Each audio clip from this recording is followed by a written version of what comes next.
सो अब हम first question देखते हैं। फर्स्ट क्वेश्चन में वी हैव बीन आस्क्ड कि इसमें से कौन सा जो आपका डायग्राम है दैट रिप्रेजेंट्स 1/3। ठीक है, तो देखते हैं। तो हम इसको कैसे करेंगे, देखिए इसमें आपको पता है ऑप्शन ए में आपको कितने एलिमेंट्स दिए हैं, 1 2 3 4 5 एंड 6, टोटल 6 हैं। ठीक है, और उसमें से सर्कल कितने हैं, 2। तो मतलब मैं इसको लिख सकता हूँ 2/6। ठीक है, ऑप्शन ए में कैसे किया मैंने, फिर से देखते हैं। डिनोमिनेटर में लिखा टोटल नंबर ऑफ एलिमेंट्स जितने हैं, और न्यूमरेटर में लिखा जितने सर्कल्ड हैं। मतलब 2 सर्कल्ड है तो ऊपर 2 और नीचे 6 एलिमेंट्स है तो नीचे 6। ठीक है, तो 2/6 हो गया। सिमिलरली ऑप्शन बी में देखेंगे। ऑप्शन बी में कितने एलिमेंट्स है टोटल, 1 2 3 4 एंड 5। डिनोमिनेटर में 5 और न्यूमरेटर में सिर्फ 1 आएगा क्योंकि एक ही एलिमेंट सर्कल्ड है। ठीक है, तो 1/5। तीसरे वाले में आएगा हमारे डिनोमिनेटर में 5 आ जाएगा क्योंकि 5 सर्कल्स हैं टोटल।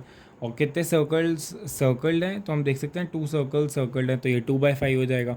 इसमें देखते हैं 1 2 3 4 5 6 7, टोटल 7 एलिमेंट्स हैं और सर्कल्ड कितने हैं 3, तो 3/7 आ जाएगा। हमसे क्वेश्चन कह रहा है इसमें से 1/3 कौन सा है, तो ये तो बिल्कुल नहीं हो सकता, ये भी नहीं हो सकता, ये भी नहीं हो सकता।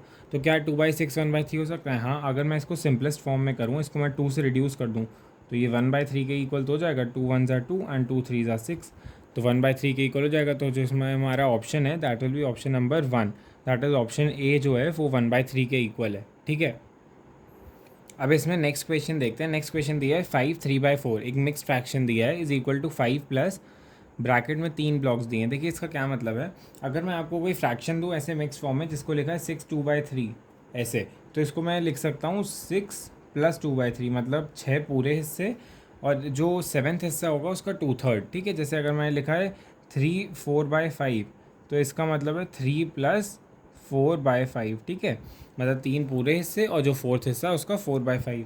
वैसे ही कुछ इसमें है। इसमें आपको क्वेश्चन में दिया है 5 3/4 is equal to 5 plus bracket में 3 बार स्क्वायर बना दिया प्लस प्लस प्लस। ठीक है, ऐसा कुछ दिया है क्वेश्चन में। अब इसको सॉल्व कैसे करोगे, अब आपको पता है इसको लिख सकते हो 5 प्लस 3/4। तो अगर मैं इसको लिख देता हूँ 5 plus 3/4 is equal to 5 plus bracket में 3 बार स्क्वायर, तो ये हो जाएगा आपका ऐसा कुछ। ठीक है, तो अब आप देख सकते हो इधर भी 5 है, इधर भी 5, इस 5 को यहाँ भेजता हूँ तो ये 5 और ये 5 कैंसिल आउट हो जाएंगे। अब बचा 3 ब्लॉक्स इज इक्वल टू 3/4, मतलब अगर जो आपके 3 स्क्वायर्स हैं उनकी वैल्यू कितनी है, 3 स्क्वायर्स की वैल्यू 3/4 है। अब क्वेश्चन हमसे क्या रहा है, क्वेश्चन कह रहा है here the square stands for, मतलब एक स्क्वायर की पूछिए।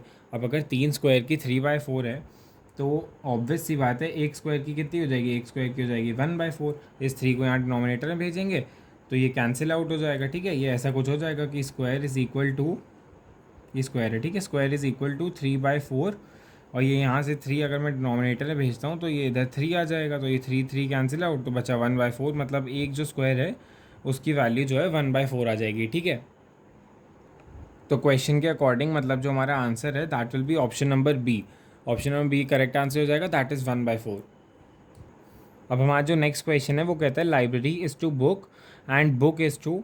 ठीक है, मतलब अगर लाइब्रेरी जो है उसका जो कनेक्शन ना है बुक से बिठाए है, तो लाइब्रेरी में बुक्स होती हैं। ठीक है, तो अब बुक्स इज़ टू मतलब बुक्स में क्या होता है, बुक्स में पेज होते हैं, कॉपी होती है, बाइंडिंग होती है, कवर होता है। तो आपको पता है बुक्स में पेज होते हैं, तो library is to book and book is to a page. ठीक है, तो इसका आंसर हो जाएगा ऑप्शन नंबर ए। ये लॉजिक लगेगा कि लाइब्रेरी में बुक्स होती हैं तो बुक्स में पेजेस होते हैं। अब हम नेक्स्ट क्वेश्चन देखते हैं, ये बहुत अच्छा क्वेश्चन है।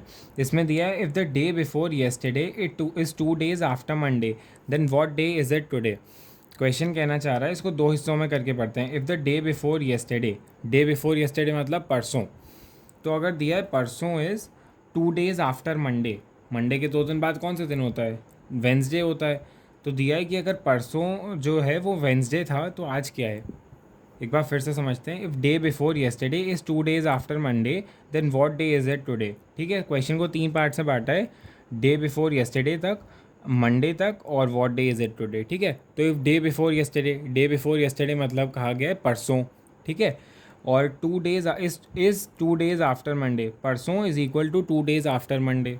तो मैं यहाँ लिख देता हूँ आपके लिए, परसों मतलब day before yesterday is equal to 2 days after Monday. ठीक है, यही तो दिया है क्वेश्चन में। इज़ मतलब इज़ इक्वल टू हो गया, तो परसों is equal to 2 days after Monday. अब आप एक बात बताओ, 2 डेज़ आफ्टर मंडे क्या होता है? 2 डेज़ आफ्टर मंडे, मंडे मतलब ट्यूसडे एंड वेंसडे, तो 2 डेज़ आफ्टर मंडे मतलब वेंसडे हो जाएगा, ठीक है। तो परसों इज़ इक्वल टू वेंसडे। अब पूछा है then what day is it today. अगर आप बताओ परसों जो वेंसडे था, तो आज कौन सा दिन हो जाएगा? परसों मतलब अगर वेंसडे था तो येस्टरडे क्या होगा? येस्टरडे हो जाएगा आपका थर्सडे, और टुडे हो जाएगा फ्राइडे। तो जो आंसर है आपका वो हो जाएगा फ्राइडे, ठीक है। इसके लिए पेन उठाने की ज़रूरत नहीं थी, बस मैं आपको समझाने के लिए बताया था, ठीक है, कि अगर परसों 2 डेज़ आफ्टर मंडे है, मतलब परसों वेंसडे था, तो आज कौन सा दिन होगा? आज हो जाएगा फ्राइडे, ठीक है। सो अब हम नेक्स्ट क्वेश्चन देखते हैं। नेक्स्ट क्वेश्चन दिया है, which of the following shows the reflection of the shaded shape across the dotted line. कहने का मतलब ये है कि लेफ़्ट साइड जो फिगर बना है और ये बीच में एक मिरर है, ठीक है, तो वो जो राइट साइड फिगर है वो इसका रिफ्लेक्शन हो। तो अब आप देख सकते हो कि अगर आप एक ऑब्जेक्ट मिरर के सामने प्लेस करते हो तो क्या उसका रिफ्लेक्शन ऐसा बनेगा या ऐसा बनेगा, ऐसा बनेगा या ऐसा बनेगा, ठीक है। एक ऑब्जेक्ट प्लेस किया गया है तो आपको साफ साफ पता है जो ऑप्शन सी है वो बनेगा, ठीक है। तो ऑपोजिट बनता है हमेशा रिफ्लेक्शन। जैसे मान लीजिए अगर ये आपका हाथ है और ये मिरर है, ठीक है, ये मिरर है और ये आपका हाथ है, अगर मैं इसको ऐसे प्लेस करता हूँ तो जो मिरर में रिफ्लेक्शन बनेगा वो बनेगा ऐसे, कि पहले ये उंगली आएगी, फिर ये, फिर ये, फिर ये, फिर ये, ठीक है। मतलब ऐसे अगर बीच में ये मिरर है, ये हाथ है, तो जो राइट साइड इस तरफ को जो रिफ्लेक्शन बनेगा मिरर के अंदर वो दिखेगा, पहले इस उंगली दिखेगी, ये उंगली दिखेगी, फिर ये, फिर ये, फिर ये, फिर ये, मतलब जो साइड मिरर से चिपका हुआ है पहले वो दिखेगा, ठीक है। ये उंगली मिरर से चिपकी हुई है मेरे हाथ से, तो ये वाला साइड मुझे पहले दिखेगा। सिमिलरली इस केस में आप देख सकते हो ऐसा ही कुछ तो हुआ है, ये साइड जो है मिरर से चिपका हुआ है तो यही साइड तो पहले दिखेगा, तो जो साइड मिरर से चिपका हुआ होगा वो पहले दिखेगा, ठीक है। तो अब आप देख सकते हो ये वाला रिफ्लेक्शन आपको पहले दिखेगा। So now let's see the next question. Next question ने पूछा है which of the following has exactly 6 vertices. तो अगर क्वेश्चन कभी भी ये लिख के दे कि कितनी वर्टिसीज हैं तो आप वर्टिसीज देख के कन्फ्यूज हो ना। वर्टिसीज मतलब क्या होता है? वर्टिसीज जो है वर्टेक्स का प्लूरल फॉर्म होता है, ठीक है। वर्टिसीज, वर्टेक्स, और ये दोनों क्या होते हैं? ये दोनों होते हैं कॉर्नर, ठीक है, ये दोनों होते हैं कॉर्नर पॉइंट्स, ठीक है। इन सब का मतलब एक ही चीज़ होता है कि कितने कॉर्नर है। तो हमसे कह रहा है which of the following figures has exactly 6 vertices, मतलब ऐसा कौन सा फिगर है जिसमें एग्जैक्टली 6 कॉर्नर्स है। तो चलिए गिनते हैं। फर्स्ट फिगर देखते हैं, ए में कितने कॉर्नर्स हैं? 1 2 3 4 5 एंड 6। तो हम देख सकते हैं ए में ही 6 कॉर्नर्स मिल गए हमें, तो ऑप्शन नंबर ए जो है वही हमारा आंसर हो जाएगा। पर चलिए मैं बाकी में भी गिनवा देता हूँ। तो इसमें ऑप्शन नंबर बी में कितने को वो वर्टिसीज या वर्टेक्स या कॉर्नर्स हैं? तो 1 2 3 4 5, इसमें तो 5 है तो ये हमारा आंसर हो नहीं सकता है। ऑप्शन नंबर सी में तो सिर्फ एक ही वर्टेक्स है, ठीक है, ये कोन का फिगर है और कोन में हमेशा एक ही वर्टेक्स होता है, तो ये इसमें एक ही वर्टेक्स है, तो ये भी हमारा आंसर नहीं हो सकता। ऑप्शन नंबर डी देखते हैं, ये क्यूब बनाया है इनने, तो क्यूब में कितने वर्टेक्स होते हैं? 8 होते हैं। 1 2 3 4 5 6 7 एंड 8 वर्टेक्स हैं, ये भी गलत है, हमें चाहिए था 6, हमें ऑप्शन नंबर ए में हमारा आंसर मिल गया था, ठीक है। तो ऑप्शन नंबर ए इसका आंसर हो जाएगा। अब एक और क्वेश्चन देखते हैं। इसमें दिया है which of the following has an area of 8 square units, ठीक है। कहा गया कि जो एरिया है वो 8 स्क्वायर यूनिट्स का हो और जो पेरीमीटर है दैट इज़ ऑफ 12 यूनिट्स, ठीक है। बात समझ आई? मतलब जो एरिया चाहिए हमें वो चाहिए 8 के बराबर और जो पेरीमीटर चाहिए that should be equal to 12। अब हमें दिया है कि each square block is of 1 unit, जो इसके मेजरमेंट्स हैं ये 1 इंटू 1 है, मतलब ये जो अगर स्क्वायर एक स्क्वायर बनाए तो ये 1 है, ये 1 है, ठीक है। एक स्क्वायर बनाए तो 1 इंटू 1 के इसके मेजरमेंट्स है। चलिए देखते हैं कि किसका एरिया 8 होगा और पेरीमीटर 12 होगा। तो ऑप्शन नंबर ए देखते हैं पहले, ठीक है। ए में देखते हैं एरिया कितना होगा। ए में मैं यहाँ लिख लेता हूँ ए बी सी और डी, सबका पहले एरिया कैलकुलेट कर लेते हैं, ठीक है। इसका एरिया कितना होगा? इसका एरिया होगा 1 2 3, इसकी जो ब्रेड्थ है वो 3 हो जाएगी और जो इसकी लेंथ है वो 2 हो जाएगी, क्योंकि लेंथ में आप देख सकते हो 1 और 2 2 ब्लॉक्स हैं और ब्रेड्थ में 3 ब्लॉक्स हैं, 1 2 एंड 3। तो इसकी लेंथ और ब्रेड्थ कितनी हो जाएगी? 3 इंटू 2, यहाँ ब्रेड्थ लिखता हूँ, यहाँ लेंथ, ठीक है।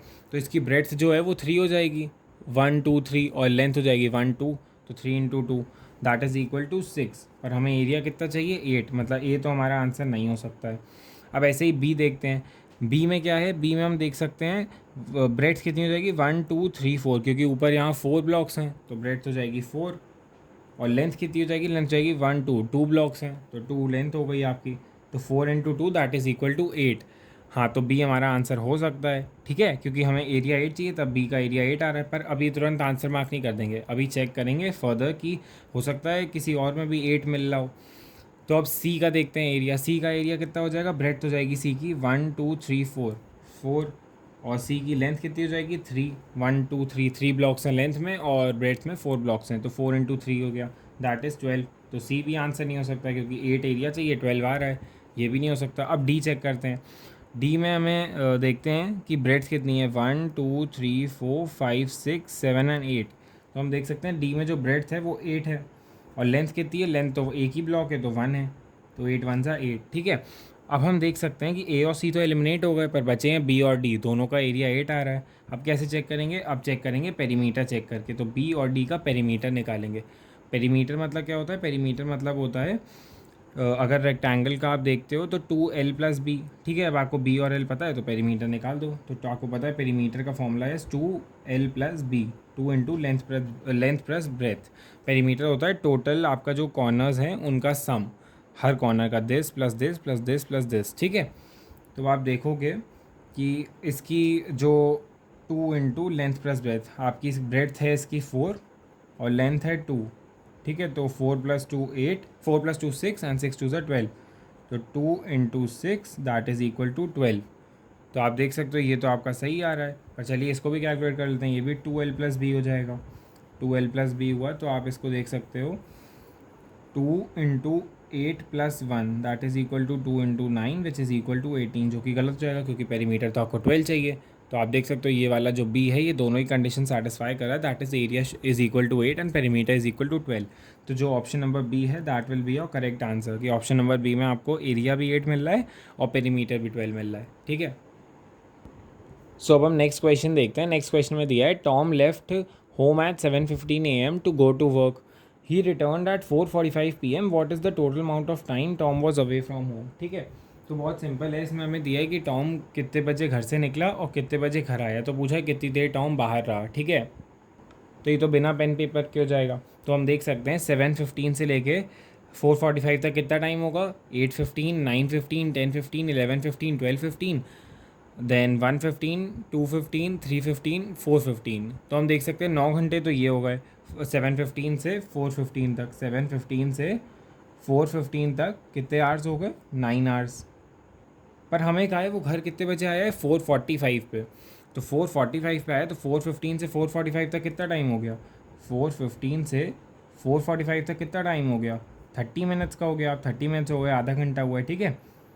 तो मतलब यहाँ 9 घंटे हुए, यहाँ 30 मिनट्स हुए, मतलब टोटल मिला के 9 आवर्स 30 मिनट्स। तो हम देख सकते हैं ऑप्शन नंबर बी जो है वो हमारा करेक्ट आंसर हो जाएगा, that is 9 hours 30 minutes Tom was away from home, मतलब वो घर पे नहीं था, ठीक है।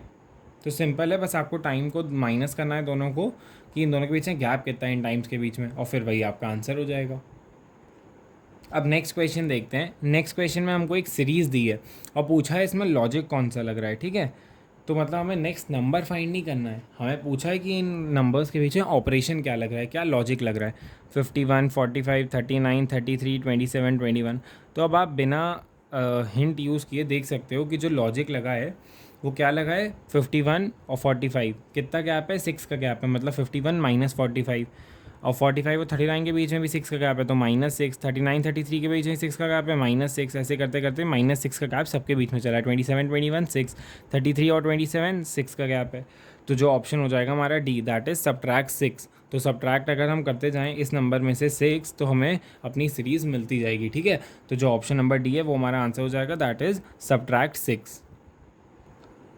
तो अब जो नेक्स्ट क्वेश्चन हमको दिया है उसमें दिया है साइमन एंड जूली दो लोग हैं, they need 72 paper flowers to complete a bulletin board, मतलब उनको 72 फ्लावर्स चाहिए एक बोर्ड को डेकोरेट करने के लिए, ठीक है, बुलेटिन बोर्ड को। तो they have 19 paper flowers so far, उनके पास 19 है।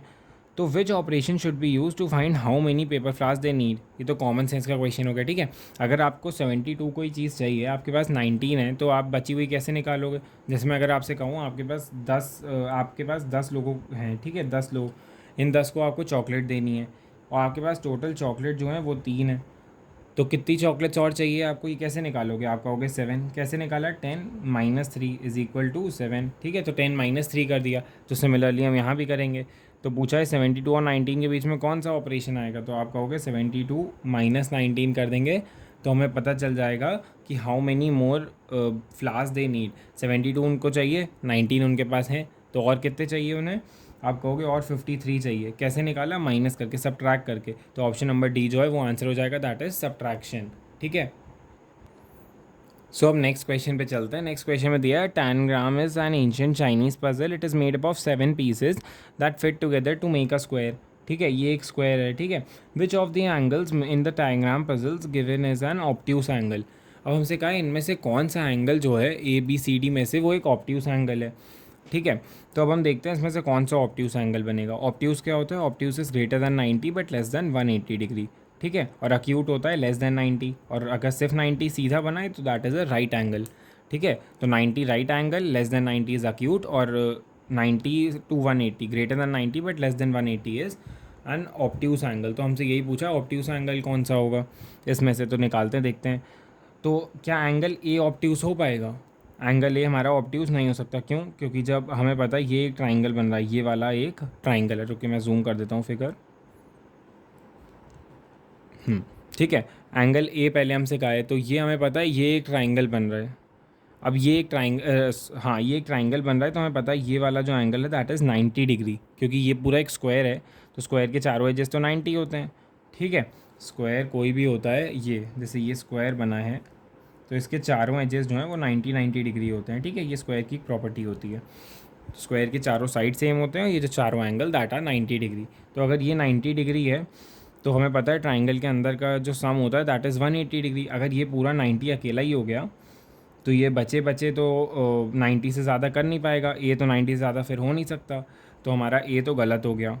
अब हम बी चेक करते हैं, बी भी हमारा 90 से कम है, क्योंकि हमें ऐसा एंगल चाहिए जो 90 डिग्री से ज़्यादा हो। ये हमारा 90 डिग्री होता है, हमें चाहिए 90 से ज़्यादा, मतलब कुछ ऐसा एंगल जो 90 से ज़्यादा हो।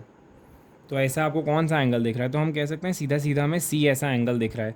सी देखिए हमारा ऐसा कुछ बना है, ये एक लाइन गई है और फिर ऐसा बना है सी, ये हमारा सी बना है। ठीक है, तो आप देख सकते हो ये एक ऑब्ट्यूस एंगल बना है, ये एक ऑब्ट्यूस एंगल बना है। ठीक है, सी एक ऑब्ट्यूस एंगल है, तो हमारा आंसर हो जाएगा सी। बस हमें ये देख के ही समझ आ जाएगा कि which angle is more than 90। ठीक है, तो ये हमें सीधे सीधे दिख रहा है, सी जो है 90 से ज़्यादा है, मतलब it is an obtuse angle. तो option number C is the answer of our question, it is an obtuse angle. So अब नेक्स्ट क्वेश्चन देखते हैं। नेक्स्ट क्वेश्चन में दिया the following table shows the distance around 4 different planets. ठीक है, 4 different planets के around कितना distance है, मतलब जुपिटर का इतना डिस्टेंस है, मार्स का इतना, मर्करी का इतना और नेपट्यून का इतना। तो दिया है which planets distance has an numeral 3 in the 10,000 place. ठीक है, इस कहने का मतलब क्वेश्चन का ये है कि जो 10,000 की प्लेस है उसमें किस प्लैनेट का डिस्टेंस है वो उसमें नंबर 3 आ रहा है। तो जैसे अगर मैं आपको बता दूं, जो अगर कोई नंबर लिखा है 506213, ठीक है, ये कोई नंबर लिखा है, तो इसमें जो ये फर्स्ट डिजिट होता है ये यूनिट्स डिजिट होता है, ये वाला टेंस होता है, ठीक है, ये 100 होता है। ऐसे ही करते करते ये फर्स्ट डिजिट यूनिट, फिर टेंस, फिर 100, फिर ये वाला आपका 1000 होगा, फिर इसका ये जो ज़ीरो है ये 10,000 हो गया, ये लाख हो, ये 1 लाख हो गया, फिर जो इसके अगर और आगे लिखा था वो 10 लाख हो जाता। ठीक है, तो ये यूनिट, टेंस, 100, 1000, 10,000, लाख, 10 लाख, करोड़, 10 करोड़, ऐसे करते करते आगे चलता रहता है। ठीक है, पर हमसे क्वेश्चन में 10,000 प्लेस पे पूछा है, तो पूछा है इसमें से कौन सा प्लैनेट का डिस्टेंस है, उसका जो 10,000 प्लेस है उसमें नंबर 3 आ रहा है। तो हम देख सकते हैं जो 10,000 का, देखिए मार्स और मर्क्यूरी जो है इसमें तो 10,000 बन ही नहीं रहा, इसमें तो 4,213 और 3,032, ये तो थाउजेंड्स पे ही ख़त्म हो जा रहा है। Unit, tens, hundreds and thousands, ये थाउजेंड्स पे ये दोनों ख़त्म हो जा रहे हैं, तो ये तो बिल्कुल ही गलत हो जाएंगे। आपका बचा जुपिटर और नेपट्यून, इसी में 10,000 तक चल रहा है। तो हम देखते हैं पहले जुपिटर का 10,000 डिजिट चेक करते हैं क्या है, units, tens, hundreds, thousands and 10,000। तो इसमें तो 10,000 डिजिट पे 8 है, तो ये तो गलत हो जाएगा, तो जुपिटर भी हमारा आंसर नहीं है, तो हम कह सकते हैं नेपट्यून हमारा आंसर है। ठीक है, एलिमिनेशन मेथड से। पर अगर हमें चेक करना है तो हम देख सकते हैं units, tens, thousands, units, tens, hundreds thousands and 10,000, जो 3 है वो 10,000 की प्लेस पे है, ठीक है। तो हम कह सकते हैं जो नेपट्यून है वो हमारा आंसर हो जाएगा, दैट इज़ जो न्यूमरल 3 है that is in 10,000 place for the planet Neptune, ठीक है। ये हमारा आंसर हो गया। अब हमसे कहा है इसमें choose the odd one out, build, separate, construct and none of this. तो अब आप देखते ही बता दोगे बिल्ड और कंस्ट्रक्ट मतलब क्या होता है, कुछ बनाना। बिल्ड मतलब हम जैसे कुछ बिल्डिंग बना रहे हैं, बिल्ड कर रहे हैं, कुछ बना रहे हैं, वैसे ही कहते हैं ना कि कंस्ट्रक्ट हो रही है बिल्डिंग, इसका कंस्ट्रक्शन चल रहा है, it is under construction, board लगे रहते हैं। तो बिल्ड और कंस्ट्रक्ट तो सेम हो गया। सेपरेट मतलब होता है अलग करना, तो ये तो बिल्कुल ही अलग हो गया, ये तो already choose the odd one out में यही अलग हुआ, क्योंकि बिल्ड और कंस्ट्रक्ट तो सेम है, यही अलग हो गया सेपरेट आपका, ठीक है। तो ऑप्शन नंबर बी जो है that will be your answer. तो अब हम नेक्स्ट क्वेश्चन देख सकते हैं। नेक्स्ट क्वेश्चन हमें एक सीरीज़ दी है 7, 9, 13 एंड 21। तो हमें कहा है अगला नंबर हमें फाइंड करना है, अगले नंबर को एक्स मान लेते हैं, ठीक है। तो अब देखते हैं सीरीज़ में लॉजिक क्या लग रहा है। तो अब देखते हैं 7 और 9 के बीच का कितना डिफरेंस है, +2, 7 + 2 इज़ 9। ऐसे ही 9 और 13 के बीच में +4, 13 और 21 के बीच में 8 का डिफरेंस है। तो अब आपको लॉजिक दिख रहा है इसमें, पहले +2 हो रहा है, फिर +4, फिर +8, अब हम कहेंगे +16 हो रहा है। ये मैंने कैसे किया, देखो 2 में 2 2s are 4, 4 2s are 8, 8 2s are 16। तो मतलब सीरीज़ में लॉजिक का लॉजिक लगाना है, पहले इसका लॉजिक लगाना है, फिर इसमें क्या लॉजिक बन रहा है वो भी लगाना है, मतलब इंटू 2 का लॉजिक बन रहा है। 4 × 2 8, 8 × 2 16, ठीक है। ऐसे ही 16 × 2 32 आगे बढ़ता है तो +32। तो अभी हमसे सिर्फ यही वाला पूछा है, तो हम देखेंगे 21 + 16 कितना होता है, दैट इज़ इक्वल टू 37। तो this will be our answer, that option number 37 जो सॉरी ऑप्शन नंबर डी जो है 37, that will be our answer, कि जो नंबर है क्वेश्चन मार्क इसकी जगह आएगा 37, ठीक है। +2 +4 +8 +16। तो ये जो नेक्स्ट क्वेश्चन है इसमें हमें एक वर्ड दिया अनकमांडेड, ठीक है, UNCOMMANDED। तो हमसे पूछा है, इसमें क्वेश्चन कट गया है। क्वेश्चन हमसे इसमें पूछ रहा था कि which of the following words can not be formed from the word uncommanded, मतलब ऐसा कौन सा वर्ड है ऑप्शंस में जो नहीं बन सकता है, किस वर्ड से, अनकमांडेड लेटर के अल्फ़ाबेट से नहीं बन सकता है।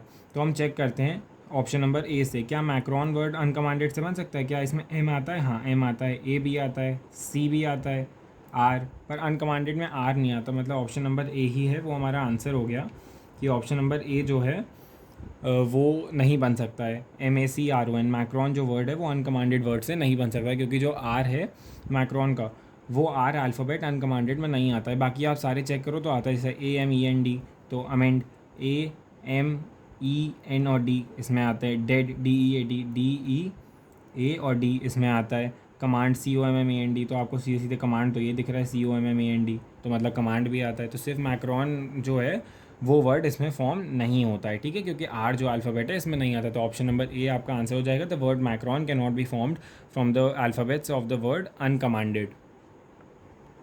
सो अब हम नेक्स्ट क्वेश्चन देखते हैं।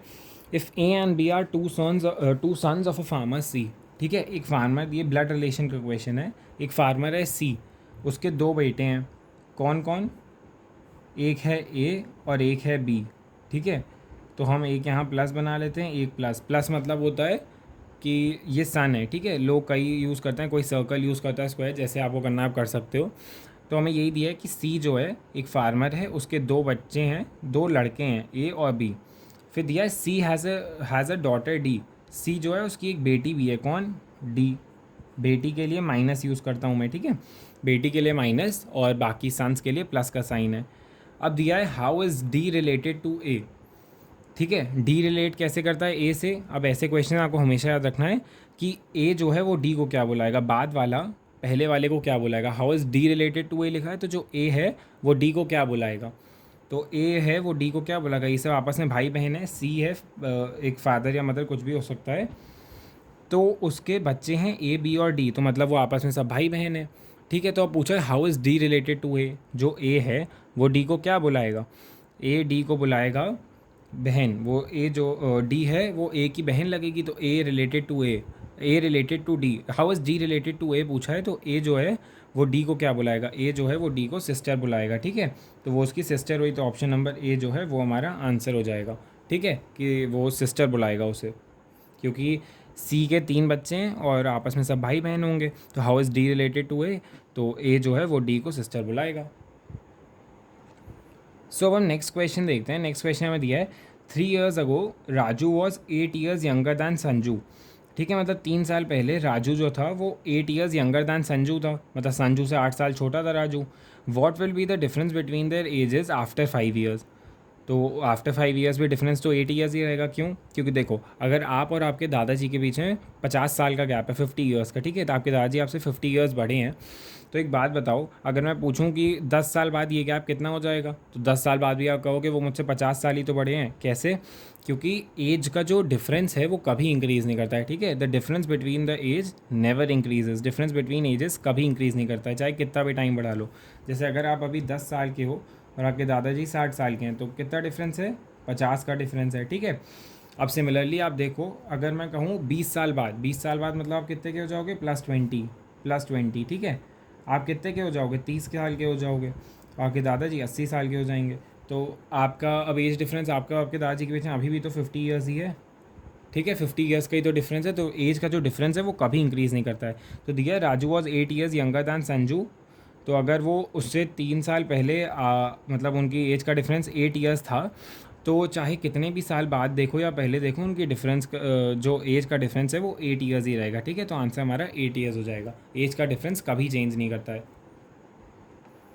अब नेक्स्ट क्वेश्चन देखते हैं। नेक्स्ट क्वेश्चन दिया, class of boys stand in a long line, one boy is ninth in the order from both the ends. ठीक है, मान लो बच्चे खड़े हैं कई सारे, ठीक है, और ये एक लड़का है और यहाँ से भी एक। ठीक है, ये एक पूरी लाइन खड़ी है बच्चे की, ये एक लड़का ड्रॉ किया है मैंने, एक लड़का है ये। ठीक है, how many boys are there in the class. अब हमसे पूछा है, हमें बताया one boy is ninth in the order from both hands. मतलब हम कहते हैं चाहे इस तरफ से गिनो राइट साइड से, चाहे लेफ्ट साइड से, बच्चे दोनों तरफ से, ये जो लड़का है ये नाइन्थ ही आता है, ये नाइन्थ आता है दोनों साइड से। मतलब इस तरफ 8 बच्चे होंगे तभी तो ये नाइन्थ होगा, इसके राइट में पीछे की तरफ इस तरफ 8 बच्चे होंगे तभी तो ये नाइन्थ होगा। 1 2 3 4 5 6 7 8, और तभी ये नाइन्थ होगा। सिमिलरली इसके जो आगे हैं, आगे भी 8 बच्चे होंगे तभी ये नाइन्थ होगा। 1 2 3 4 5 6 7 8, और ये नाइन्थ होगा। ठीक है, तो मतलब इसके आगे भी 8 बच्चे होने चाहिए, पीछे भी 8 बच्चे होने चाहिए, तभी ये दोनों साइड से नाइन्थ होगा। तो पूछा है how many boys are there in the class. तो आप बता सकते हो कितने बॉयज़ है क्लास में? बिल्कुल बता सकते हो। देखो 8 बच्चे उसके सामने हैं, 8, ठीक है, और 8 बच्चे उसके पीछे हैं, 8, और ये भी तो एक लड़का है, इसको भी गिनोगे +1। तो जो आंसर हो जाएगा वो जाएगा, टोटल बच्चे जो हैं वो क्लास में 17 है। ठीक है, एक बार फिर से समझा देता हूँ। हमें दिया है कि एक क्लास ऑफ बॉयज़ में एक लाइन लगी है, मतलब एक क्लास में के लड़कों की लाइन लगी है, उसमें एक लड़का है, ये वो आगे से भी नाइन्थ है, पीछे से भी ninth in the order from both the ends, दोनों किनारों से, दोनों कोनों से नाइन्थ है। ठीक है, तो दोनों कोनों से नाइन्थ होने का मतलब है कि उसके आगे भी 8 बच्चे हैं और उसके पीछे भी 8 बच्चे हैं। अब जब आगे पीछे दोनों तरफ 8 बच्चे हैं तो और तभी तो ये नाइन्थ हो पाएगा। और पूछा है how many boys are there in the class, तो टोटल कितने लड़के हैं? तो आप बता सकते हो 8 पीछे थे, 8, 8 आगे थे, +8, और प्लस ये भी तो एक लड़का था, इसको कहाँ गिना? 8 आगे पीछे ही तो गिने, इसको भी गिनो +1। तो 8 + 8 16, 16 + 1 इज़ 17। तो 17 आपका आंसर हो जाएगा। Total boys in the class is 17। ठीक है, जो नेक्स्ट क्वेश्चन है that is related to alphabetical series. इसमें दिया है which letter comes half way between G and S in the alphabetical series. ठीक है, अल्फ़ाबेटिकल सीरीज़ में जी और एस के बीच में कौन सा आता है? तो ये लिख लिया जी और एस, इसके मिड में कौन सा आएगा? या तो अब आप बैठ के एक एक कैलकुलेट करो कि एच आई जे, इधर से एक हटाओ, इधर से हटाओ, पूरा जी से एस तक अल्फ़ाबेटिकल सीरीज़ लिखो, फिर कैंसिल आउट करो एक एक। या इसका एक शॉर्टकट है, आप अगर याद कर लो सबकी प्लेस वैल्यू, अगर नहीं भी याद है तो भी आसानी से हो जाएगा। देखो जी कौन से नंबर का टोटल 26 अल्फ़ाबेट होते हैं, ये आपको पता है। ठीक है, टोटल 26 अल्फ़ाबेट्स होते हैं। अब देखो जी जो है वो कौन से नंबर का अल्फ़ाबेट है? जी है आपका 7th नंबर का, 7th नंबर पे आता है। ठीक है, अल्फ़ाबेटिकल सीरीज़ में 7th पे। और जो आपका एस है वो कौन से नंबर का अल्फ़ाबेट है? वो है आपका 18th का, 18th नंबर का, सॉरी 19th नंबर का है। एस जो है वो 19th नंबर का अल्फ़ाबेट है। ठीक है, जी 7th है, एस 19th है। ठीक है, अब आपसे कहा है कि इसके बीच में कौन सा अल्फ़ाबेट पड़ता है? Comes half way between G and S in the alphabetical series. G और एस के बीच में हाफ वे कौन सा आता है? तो आप देख सकते हो, मैं हाफ वे कैसे निकालते हो? हाफ वे मतलब एवरेज, एवरेज का क्या फॉर्मूला होता है? First plus last divided by 2। तो फर्स्ट ये है, लास्ट ये है, तो 7 + 19 डिवाइडेड बाई 2, इससे आपकी मिड वैल्यू आ जाएगी। ठीक है, मिड वैल्यू आ जाएगी 7 + 19 डिवाइड बाई 2 से। 7 + 19 होता है 26 divide by 2 which is equal to 13। तो ये जो मिड वैल्यू है वो 13 आ जाएगी। ठीक है, फिर से समझाता हूँ। जी और एस के बीच में पूछा कौन सा हाफ वे अल्फ़ाबेट होगा, हाफ वे मतलब बीच में। तो जी और एस की प्लेस वैल्यूज़ लिखनी, जी 7th अल्फ़ाबेट है, एस 19th अल्फ़ाबेट है अल्फ़ाबेटिकल सीरीज़ के अकॉर्डिंग। तो अब इसका हाफ क्या होगा, इन दोनों का हाफ, इन दोनों का हाफ मतलब इन दोनों का average, that is 7 + 19 divide by 2 which is 26/2 which is equal to 13। तो अब आपको देखना है 13th अल्फ़ाबेट कौन सा होता है। 13th अल्फ़ाबेट होता है एम। ठीक है, एम होता है 13th अल्फ़ाबेट। तो आपका आंसर आ गया कि M is your half way alphabet between G and S in the alphabetical series. तो ऑप्शन नंबर ए जो है that is your correct answer. So हम नेक्स्ट क्वेश्चन पे चलते हैं। नेक्स्ट क्वेश्चन में दिया है Harry had 500 coins in a jar, he sorted the coins into 25 different stacks. मतलब उसके पास 500 कॉइन्स थे और उसने सॉर्टेड कॉइन्स को अलग अलग किया इंटू 25 डिफरेंट स्टैक्स। मतलब 25 गड्डियाँ बनाई ऐसे ऐसे करके कॉइन्स की, एक गड्डी, दो गड्डी, ऐसे करके 25 गड्डियाँ बनाई 500 कॉइन्स की। तो each stack had the same number of coins. ठीक है, हर स्टैक जो था, हर जो उसने कॉइन्स की गड्डी बनाई थी उसको, उसमें सेम नंबर ऑफ कॉइन्स थे। तो how many coins were in each stack. तो बहुत आसान क्वेश्चन है, आपको पता है 500 कॉइन्स हैं और 25 स्टैक बने हैं। तो आप निकाल सकते हो एक स्टैक में कितने थे। तो आप करोगे 500 डिवाइडेड बाई 25, 25 2 ज़ा 50 एंड 20, तो आंसर हो जाएगा 20। मतलब हर एक स्टैक में जो था वो 20 आपके कॉइन्स रखे थे। ठीक है, क्योंकि 500 टोटल कॉइन्स थे उसके पास और 25 उसके पास स्टैक्स थे। तो आपको बताना है कि हर स्टैक में कितने कॉइन्स थे, तो 20।